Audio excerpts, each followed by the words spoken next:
Purple bralette black sari, কেমন লাগছে কম্বিনেশনটা? Hey guys, good evening and welcome to my channel tips up bag. কেমন আছো তোমরা সবাই? আশা করছি সবাই ভালো আছো, আর তোমাদের ভালোবাসা আমিও ভালো আছি। ক্যামেরাটা কিছুতেই সেট হচ্ছে না, সে কারণে এদিক ওদিক করে যাচ্ছি। সো যাই হোক, এই যে আমি পরেছি একটা পার্পল ব্রালেটের ওপর একটা ব্ল্যাক শাড়ি, তো কেমন লাগছে সেটা বলবে। আমার শাড়ি আর শাড়ি নিয়ে অনেক অনেক কিছু বলে, তো যাই হোক, একটু স্টাইল করে বলতে গেলে শাড়ি, আর এমনি বাঙালি ভাষায় বলতে গেলে শাড়ি। তো যাই হোক, এই যে আমি পরেছি কিরম লাগছে, এটা সিলভার বর্ডার যেহেতু আছে শাড়িটায়, তাই ভাবলাম যে এটা যদি আমি এরকম একটা পার্পল ব্রালেটের সাথে পরি তাহলে কিন্তু দিব্য ভালো লাগে। আর দেখো, আমি কিন্তু আঁচলটাকে একটু এরকম ভাবে নিয়েছি। তোমরা জানো আমি আঁচল এরকম ভাবেই নিয়ে এতদিনে বুঝেই গেছো।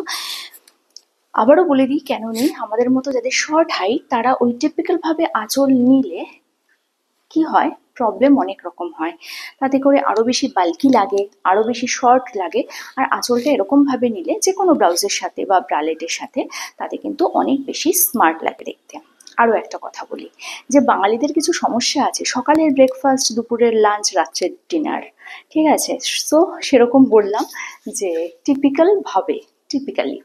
তো যাই হোক, এই যে এরকম একটা শাড়ি পরেছে, আর এই ব্রালেটের কালারটা আমার এত পছন্দ হয়েছে। আমার যতগুলো ব্রালেট আছে না, বেস্ট কালার এটা। এত সুন্দর কালার, এমনি একটু ডিপ কালার আমি পছন্দ করি, তার মধ্যে এরম কালার হলে তো আর কথাই নেই। আচ্ছা, আরেকটা কথা, যারা বলছো না যে আমার লজ্জা সরম কিছুই নেই, বিশ্বাস করো আমি লজ্জা সরমকে খুঁজতে গেছিলাম। বলছে লজ্জা সরম একসাথে কখনো থাকে না, লজ্জা থাকলে সরম থাকে না, আর সরম থাকলে লজ্জা থাকে না। তো কি করব বলো, দুজনকে একসাথে রাখাটা খুব টাফ। ওই মা লক্ষ্মী আর মা সরস্বতীর মতো একই জায়গায় বিরাজমান, খুব কম সময় কম জায়গায় ওনারা হন। সেরকম ভাবেই লজ্জা শরমের ব্যাপারটাও তাই। তো যাক, যে একটু যদি কষ্ট করে ভিডিওগুলো বেশি লজ্জা পেলে না দেখো তাহলে ভালো। আর আরেকটা কথা বলি, যে যারা অন্যের সাজ পোশাক নিয়ে সমালোচনা করে তাদের সাজ পোশাক নিয়ে কিন্তু আজকাল লোকে হাসাহাসি করে। তাদের সাজ পোশাক এরকম যে কি আর বলি, না বলাই ভালো। আমি আবারও বলি, যেটা করছি বা যেটা তোমরাও করছো সেটা সামনাসামনি করো, সেটুকু করার গার্ডস রাখো। লুকিয়ে লুকিয়ে এদিক ওদিক গিয়ে কোনো, সেটা সম্পর্কই হোক বা সমালোচনা, সেটা সাজ পোশাকই হোক বা পড়াশোনা, যাই হোক না কেন, সেটা যদি লুকিয়ে লুকিয়ে করতে হয় সেটা কিন্তু খুব বিশ্রী ব্যাপার, তাই নয় কি? একদমই তাই। তো যেটুকু চাই করতে হয় সেটা খোলামেলা ভাবে করাটাই বেটার। আমি পরি খোলামেলা পোশাক, হ্যাঁ পরি, এটা আমার ভালো লাগে, এটা আমার ভালো লাগার জায়গা, আমি পরি। আমি এরকম এক্সপেরিমেন্টাল স্টাইল করতে পছন্দ করি, তাই আমি পরি, তাই না? আর অনেকেই আছে এক্সপেরিমেন্টাল অনেক কিছু করতে পছন্দ করে, কিন্তু সেটা লুকিয়ে লুকিয়ে হয়, কখনো টুপির নিচে, কখনো ওড়নার নিচে, বা কখনো হেলমেটের নিচে। হ্যাঁ হ্যাঁ, ঘোমটার নিচেও হয় গো। তো যাই হোক, এই যে আমি পরেছি এরকম, কিরম লাগছে সেটা বলবে। আর এটা হচ্ছে এটার ব্যাক পোর্শনটা হচ্ছে এরকম, তো কিরম লাগছে সেটা তো বলবে।